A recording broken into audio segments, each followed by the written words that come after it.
ನಮಸ್ತೆ ಎಲ್ಲರಿಗೂ. ನಾನು ಡಾಕ್ಟರ್ ಶ್ರೀ ಆಯುರ್ವೇದಿಕ್ ಫಿಸಿಷಿಯನ್, ಯೋಗ ಥೆರಪಿ ಎಕ್ಸ್ಪರ್ಟ್. ನಾನಿವತ್ತು ಸಜ್ಜೆ ಡೋನಟ್ ಅನ್ನ ತೋರಿಸ್ತಾ ಇದ್ದೀನಿ. ಈ ಸಜ್ಜೆದು ಹಿಟ್ಟನ್ನ ತಗೊಂಡಿದ್ದೀನಿ ನಾನಿಲ್ಲಿ. ಇದನ್ನ ಒಂದು ವಿಂಟರ್ ಸೂಪರ್ ಫುಡ್ ಅಂತಾನೆ ಹೇಳ್ಬೋದು. ಇನ್ನು ಹೋಗ್ತಾ ಹೋಗ್ತಾ ಲೇಟ್ ವಿಂಟರ್ಸ್ ಅಲ್ಲಿ ಬಾಡಿ ಡ್ರೈ ಆಗ್ತಾ ಹೋಗುತ್ತೆ, ಜಾಯಿಂಟ್ ಪೇನು, ಸ್ಕಿನ್ ಡ್ರೈನೆಸ್ಸು, ಅಗ್ನಿ ಹಾಳಾಗ್ತಾ ಹೋಗುತ್ತೆ. ಸೊ ನಾವು ಕೆಮ್ಮು, ನೆಗಡಿ ಈ ತರ ತುಂಬಾ ಸಮಸ್ಯೆಗಳನ್ನ ನೋಡ್ತೀವಿ. ಸೊ ಅದಕ್ಕೆ ಒಂದೇ ಸೊಲ್ಯೂಷನ್ ಅಂದ್ರೆ ವಾಯುವಿನ ಕಂಟ್ರೋಲ್ ಮಾಡ್ಬೇಕಂದ್ರೆ ಉಷ್ಣ ಮತ್ತೆ ಸ್ನಿಗ್ಧ ಇರುವಂತ ಆಹಾರನ ತಗೊಳ್ಬೇಕು. ನಾವು ಅದಕ್ಕೆ ಸಂಕ್ರಾಂತಿಯಲ್ಲಿ ಎಳ್ಳು, ಬೆಲ್ಲ, ಕಡಲೆ ಬೀಜ ಎಲ್ಲ ಸ್ನಿಗ್ಧವಾಗಿರುವಂಥದ್ದು, ಎಣ್ಣೆ ಇರುವಂಥ ಅಂಶಗಳನ್ನ ನಾವು ಆಹಾರದಲ್ಲಿ ತಗೋತೀವಿ.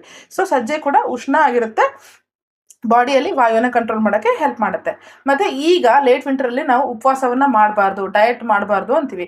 ಹಾಗಾಗಿ ನಿಮಗೆ ಅನ್ನದ ಬದಲು ನಿಮಗೆ ಗ್ಲೂಟಿನ್ ಫ್ರೀ ಆಗಿರುವಂಥ ಒಂದು ಆಹಾರ ನಾನು ಇವತ್ತು ಹೇಳ್ಕೊಡ್ತಾ ಇದ್ದೀನಿ.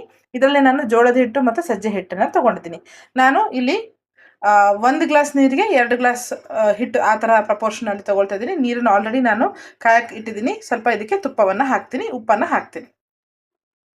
ಹೊರಗಡೆಯಿಂದ ಕೊಂಡಂಥ ಡೋನಟ್ಗಳನ್ನ ಮಕ್ಕಳು ತಿಂದಿರ್ತಾರೆ, ಅದರಲ್ಲಿ ಯಾವುದೇ ಹೆಲ್ತ್ ಬೆನಿಫಿಟ್ ಇರೋದಿಲ್ಲ.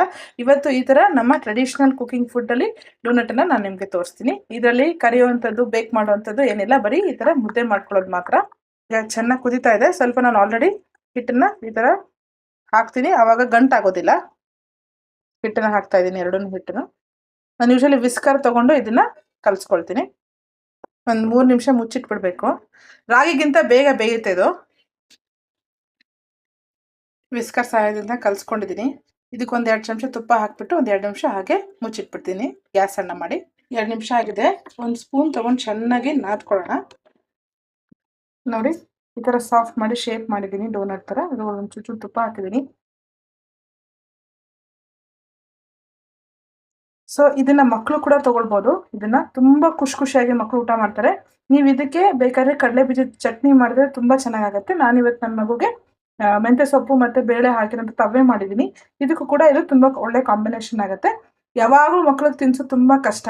ಈ ತರ ನೀವು ಹೆಲ್ದಿಯಾಗಿನೂ ಟೇಸ್ಟಿಯಾಗಿನೂ ಕಣ್ಣಿಗೂ ಚೆನ್ನಾಗಿ ನೋಡೋ ಥರದ್ದು ಆಹಾರವನ್ನು ಮಾಡ್ಕೊಡಿ. ನೆಕ್ಸ್ಟ್ ವಿಡಿಯೋದಲ್ಲಿ ಸಿಗೋಣ. ನಮಸ್ತೆ.